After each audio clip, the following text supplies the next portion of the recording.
Eu sou Lilia Schneider e líder de World Wide Wings. E aí vem o 45º episódio da minha série O Despertar da Noiva, com o tema Apocalipse, o livro do nosso futuro, capítulo 15 e 16, parte 26. Então, observei no céu um grande e terrível sinal, 7 anjos empunhando os últimos flagelos, pois com este se completa o juízo severo de Yahvé sobre a terra. Vi algo semelhante a um mar de vidro misturado com fogo, e em pé junto ao mar todos que haviam vencido a besta, a sua imagem e o número do seu nome. Eles empunhavam as harpas que haviam sido entregues por Elohim. Apocalipse 15, 1, 2. Com as últimas 7 pragas, a ira de Yahvé está completa. Então, o olhar de Yohanan cai sobre o que parece ser o mar de vidro. Enoque também recebeu uma visão deste mundo cristalino onde as chamas estavam queimando. Enoque relata: E aproximei-me de uma espaçosa habitação também construída com pedras de cristal. Seus muros também, bem como o pavimento, eram formados com pedras de cristal, e de cristal também era o piso. Seu telhado tinha aparência de estrelas agitadas e brilhos de relâmpagos, e entre eles haviam querubins de fogo num céu tempestuoso. Uma chama queimava ao redor dos muros, e seu portal queimava como fogo. Quando eu entrei nesta habitação, ela era quente como fogo e frio como o gelo. Enoque 14, 16, 20. Enoque também vê: depois disto eu vi milhares de milhares e miríades de miríades, e um número infinito de pessoas em pé diante de Yahvé. Enoque 40, 1. Ele os descreve assim: Naquele tempo, os meus olhos viram a habitação dos eleitos, da verdade, fé e retidão. Sem conta será o número dos santos e eleitos na presença de Yahvé para sempre e sempre. Sua residência eu vi sob as asas do Elohim. Todos os santos e eleitos cantavam diante dele, com aparência semelhante à chama de fogo. Suas bocas estavam cheias de bênçãos e seus lábios glorificavam o nome do Elohim. E retidão incessantemente habita diante dele. Enoque 39, 8, 12.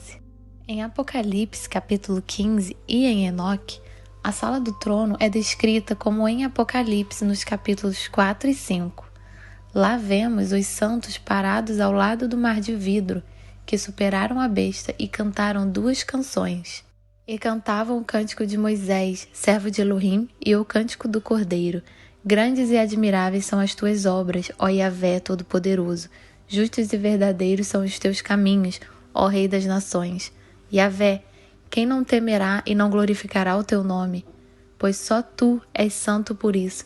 Todas as nações virão e se prostrarão diante de ti, porque os teus juízos são manifestos. Apocalipse 15, 3, 4. Vai ser muito emocionante aqui. Os eleitos, aqueles que vivem na fé e na obediência, cantam a canção de Moisés pelo mar de vidro. Onde o capítulo 15 do Apocalipse nos leva? A canção de vitória de Moisés no 15º capítulo do livro do Êxodo, no qual Moisés resume todos os eventos da salvação de Israel. A canção ressoa assim sob o grande horizonte da história da salvação. Não há dúvida, foi Yahvé que salvou todos. O que havia se tornado realidade no Mar Vermelho naquela época continuará a ser cantado aqui pelo Mar de Vidro. Assim, mais uma vez, a história bíblica é cíclica e profética. A canção de Moisés é uma canção de ação de graças que nunca mais fica em silêncio, e os santos sabem disso. Tu, com a tua beneficência, guiaste a este povo que salvaste, com a tua força o levaste à habitação da tua santidade. Tu os introduzirás e os plantarás no monte da tua herança, no lugar que tu, ó Yahvé, aparelhaste para a tua habitação no santuário, ó Yahvé, que as tuas mãos estabeleceram. Êxodo 15, 12 e 17. Quando tomamos posse da sua santa habitação, somos como os israelitas que tomaram posse da terra, e o seguinte ainda se aplica. Estas são as leis, isto é, os decretos e os mandamentos que Yahvé, seu Elohim, ordenou que eu vos ministrasse, a fim de que os coloqueis em prática na terra na qual estáis entrando com o objetivo de tomardes posse dela. Deuteronômio 6:1. Com o grito Yahvé reinará eternamente, Êxodo 15:18, podemos sintonizar o louvor de Elohim, cujo retorno esperamos em Yeshua HaMashiach. Em seguida, olhei e observei que se abriu nos céus o santuário, o tabernáculo da aliança. Yahvé envia os 7 flagelos. Então partiram do santuário 7 anjos com os 7 flagelos. Eles estavam vestidos de linho puro e resplandecente, e portavam cinturões de ouro ao redor do peito. E um dos 4 seres viventes entregou aos 7 anjos 7 taças de ouro repletas da ira de Yahvé, que vive pelos séculos dos séculos. Apocalipse 15, 5, 7. Agora, os 7 anjos recebem de um dos 4 seres viventes as 7 taças de ouro repletas da ira de Yahvé. Estas taças da ira são descritas com mais detalhes no próximo capítulo. Imediatamente, o santuário se encheu da fumaça produzida pela glória e o poder de Elohim, e ninguém podia entrar no santuário enquanto não se completassem os 7 flagelos dos 7 anjos. Apocalipse 15, 8. Uma vez por ano, no Yom Kippur, o sumo sacerdote ia ao Santo dos Santos, onde se aproximava da sagrada arca, entre cujas estacas colocava o vaso com o incenso. Ele ficou lá até que toda a sala se encheu de fumaça. Assim, esta passagem bíblica de Apocalipse 15, 8 pode ser uma referência ao Yom Kippur, capítulo 16.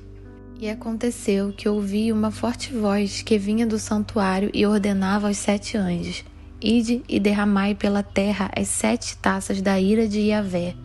Partiu, pois, o primeiro anjo e derramou a sua taça pela terra, e todas as pessoas portadoras da marca da besta e os adoradores da sua imagem foram atacados por feridas dolorosas e mortais. Veio o segundo anjo e derramou a sua taça sobre o mar, e este se transformou em sangue como de um morto, e morreu todo ser vivente que havia no mar. O terceiro flagelo é derramado. O terceiro anjo derramou a sua taça nos rios e nas fontes, e todos eles se transformaram em sangue. Então ouvi o anjo responsável pelas águas declarar: Tu és justo, tu, ó santo, que és e que eras, porquanto julgaste estes crimes, porque eles derramaram o sangue dos teus santos e dos teus profetas, e agora tu lhes deste sangue para beber, pois isto é o que merecem. E ouvi que do altar procedia a seguinte aclamação: Certamente, ó Elohim Todo-Poderoso, verdadeiros e justos são todos os teus juízos. Veio o quarto anjo e derramou a sua taça sobre o sol, e foi concedido poder ao sol para queimar a humanidade com fogo. As pessoas foram queimadas pelo forte calor e, colocando a culpa em Yahvé, blasfemaram contra o seu nome, que tem domínio sobre essas pragas. Diante de tudo isso, ainda recusaram arrepender-se de seus pecados para poder render glórias a ele. Então, o quinto anjo derramou a sua taça sobre o trono da besta, cujo reino ficou sob trevas. A aflição foi de tal grandeza que os homens mordiam suas próprias línguas e blasfemavam contra o Elohim dos céus por causa das terríveis dores que sentiam, provocadas por suas muitas feridas. Contudo, nem mesmo assim se arrependeram de suas obras malignas para que pudessem glorificar a Yahvé. Apocalipse 16, 1, 11. Quando as trombetas sopravam, as pessoas ainda tinham a oportunidade de se converterem para as 2 testemunhas que profetizam. Apocalipse 11, 3. O anjo anunciou as boas novas. Apocalipse 14, 6. Enquanto as pragas das trombetas sempre atingem apenas 1/3 da humanidade, o derramamento das taças é uma mensagem judicial de destruição final. É a vingança de Elohim pelo sangue derramado dos santos. Apocalipse 6, 10. É o julgamento justo de Elohim. Não precisamos ter medo da nova ordem mundial e dos planos dos poderosos. É o nosso Elohim que está acima de tudo e vai levar tudo para fora. Quando olhamos para as pragas do 16º capítulo de Apocalipse, elas nos lembram da época do primeiro Êxodo, que mais uma vez prova que a história bíblica é cíclica e profética. A primeira taça de ira trouxe com ela feridas, assim como foi no Egito.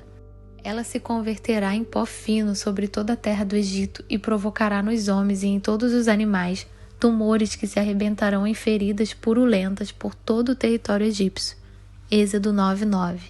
Também encontramos essas feridas na lista de maldições em Deuteronômio capítulo 28, versículo 27. Maldições que ocorrem quando não mantemos os ensinamentos de Yahvé em sua Torá. Yahvé te castigará com as úlceras do Egito e com tumores, feridas purulentas e sarna, males para os quais não descobrirás a cura. Falamos várias vezes sobre o fato de que no final dos dias todos os seres humanos terão uma marca, seja a marca da besta ou a marca de Yahvé. Aqueles que seguram sua Torá têm a sua marca. A terceira taça da ira, que transformou a água em sangue, também nos lembra o tempo antes do primeiro êxodo. Assim diz Yahvé: nisto saberás que eu sou Yahvé, com este cajado que trago à mão ferirei as águas do Nilo e elas se converterão em sangue. Êxodo 7:17. Todos os juízos de Yahvé são justos. Ele sabe de tudo e vê tudo, mesmo que muitas vezes não o entendamos. Porquanto verdadeiros e justos são os teus juízos. Apocalipse 19:2. A quarta taça da ira foi derramada sobre o sol, e as pessoas foram queimadas com fogo. Isso pode ser literal ou ter um significado figurativo, como lemos em Malaquias capítulo 3, versículo 19. Pois com toda certeza vem o dia, em fogo ardente, mais que uma fornalha. Todos os arrogantes e todos os maldosos queimarão como palha seca na fogueira, e aquele grande dia vem se aproximando depressa. Não sobrará raiz nem ramo algum, assevera Yahvé dos exércitos. E a quinta taça da ira trouxe escuridão, como era no Egito naquela época. Disse Yahvé a Moisés: estende a mão em direção ao céu, e haja trevas sobre a terra do Egito, trevas espessas que possam ser apalpadas. Êxodo 10:21. Veio o sexto anjo e derramou a sua taça sobre o grande rio Eufrates, e suas águas secaram, a fim de que se preparasse o caminho para os reis que vêm do Oriente. Apocalipse 16:12. Repetidas vezes lemos na palavra de Elohim que as águas secaram, como o Mar Vermelho ou o Rio Jordão. As águas do Jordão pararam e abriram caminho quando a Arca da Aliança de Yahvé atravessou o rio. Estas pedras estão a recordar para sempre ao povo de Israel o que aqui se passou. Josué 4:7. E o Eufrates secará para o caminho dos reis do leste. Yahvé secará o golfo do mar do Egito, por meio de um vento muito forte, varrerá com a mão o rio Eufrates e o dividirá em 7 riachos, a fim de que se possa atravessá-lo de sandálias. Haverá um caminho para o remanescente de seu povo que for deixado na Assíria, da mesma maneira que houve um caminho para Israel no dia em que saiu em liberdade da terra do Egito. Isaías 11:15-16. Sejam ricamente abençoados.